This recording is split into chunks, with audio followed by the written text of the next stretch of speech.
और इसी बीच एक और बड़ी खबर है, सीजफायर पर नेतन्याहू ने भी बड़ा बयान दिया, कहा लेबनान इसमें शामिल था ही नहीं। हिजबुल्लाह से लड़ाई जारी रहेगी ये कहना है और इसी बीच ये बड़ा बयान माना जा रहा है सीजफायर को लेकर। नेतन्याहू ने ये बयान दिया, कहा लेबनान इसमें कभी शामिल नहीं और हिजबुल्लाह से हमारी लड़ाई जारी रहेगी।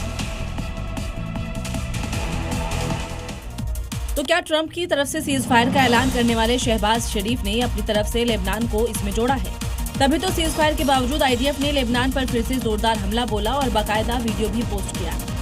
ये सवाल इसलिए उठने लगे हैं क्योंकि इस पोस्ट से पहले एक ड्राफ्ट मैसेज उन्होंने पोस्ट कर दिया था जिस पर वो ट्रोल भी हुए।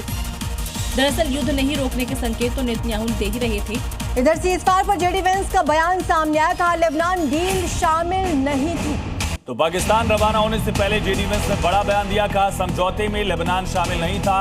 ये बहुत बड़ा विरोधाभास दिख रहा है जिसको लेकर क्या ये सीजफायर टूट जाएगा, क्योंकि ईरान इस बात पर अड़ा हुआ है कि लेबनान पर भी बात हुई थी और यहाँ तक कि पाकिस्तान के प्रधानमंत्री ने भी लेबनान का जिक्र किया था।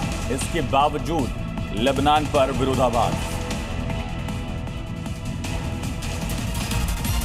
तो ईरान से सीजफायर के बाद भी मिडिल ईस्ट में तनाव बढ़ता ही जा रहा है। लेबनान और इजराइल के बीच छिड़ी जंग अब भीषण रूप अख्तियार कर चुकी है। सैकड़ों लोग इसमें मारे जा रहे हैं। ईरान से सीजफायर, लेबनान पर मिसाइल फायर।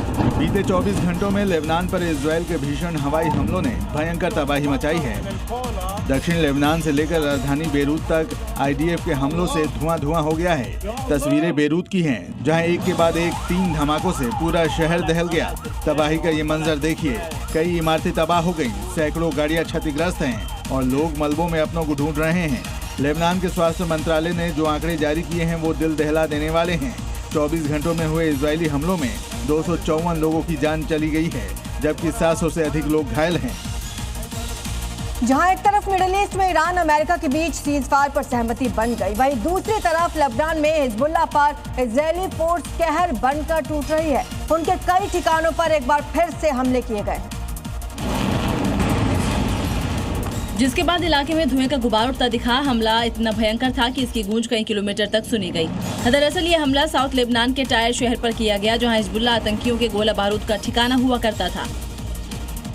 हमले की वजह से इलाके में हड़कंप मच गया। तबाही का मंजर ऐसा मानो सब कुछ उजड़ गया हो। हमले की वजह से सड़क के बीचों बीच एक बड़ा गड्ढा बन गया। दरअसल ये टायर शहर साउथ लेबनान का वो इलाका है जहां पर फिलिस्तीनी शरणार्थी का तीसरा सबसे बड़ा कैंप है और इन इलाकों में हिजबुल्लाह के आतंकी काफी एक्टिव रहते हैं। इजराइल इस युद्ध में हमास के बाद अब हिजबुल्लाह का अस्तित्व मिटा देना चाहता है।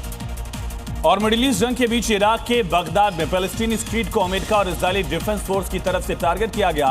हमले के बाद इलाके में भयंकर धमाके हुए, इसके बाद आग लग गई और इलाके में हड़कंप मच गया, जिसके बाद लोग इधर उधर भागते नजर आए। वहीं इस दौरान गोलीबारी की भी आवाज सुनी गई। हमले की वजह से एक घर में आग लग गई। इस दौरान बैक टू बैक विस्फोट की आवाज भी सुनी गई। ईरान ने एक बार फिर उन इलाकों को टारगेट किया जहां से उसके खिलाफ हमले की साजिश रची जा रही थी, जिसके बाद से ही अमेरिका और इजरायली फोर्स की तरफ से इलाके में नजर रखी जा रही थी। जिसके बाद सीजफायर के दौरान ही यहां एक घर को निशाना बनाकर बमबारी की गई।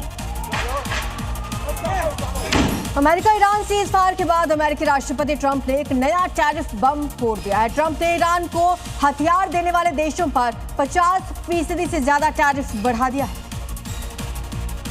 ट्रंप ने एक बार फिर अपनी टैरिफ नीति को बड़ा हथियार बनाया है और उन देशों पर फोड़ दिया है जो युद्ध में ईरान की मिलिट्री पावर बढ़ाने में लगे हुए हैं। बिना किसी का नाम लिए ट्रंप ने धमकी देते हुए कहा कि जो भी देश ईरान को हथियार दे रहा है उस पर अमेरिका तुरंत 50% टैरिफ लगाएगा, जो बिना किसी रियायत के तत्काल प्रभाव से लागू होगा। यानी सीजफायर के बावजूद अमेरिका ईरान के बीच टेंशन पूरी तरह से खत्म नहीं हुई है। ट्रंप का ये टैरिफ अटैक सीधा इशारा है आने वाले वक्त में कूटनीति के साथ साथ इकोनॉमिक प्रेशर टैक्टिक्स भी टकराव का बड़ा फैक्टर रहने वाला है।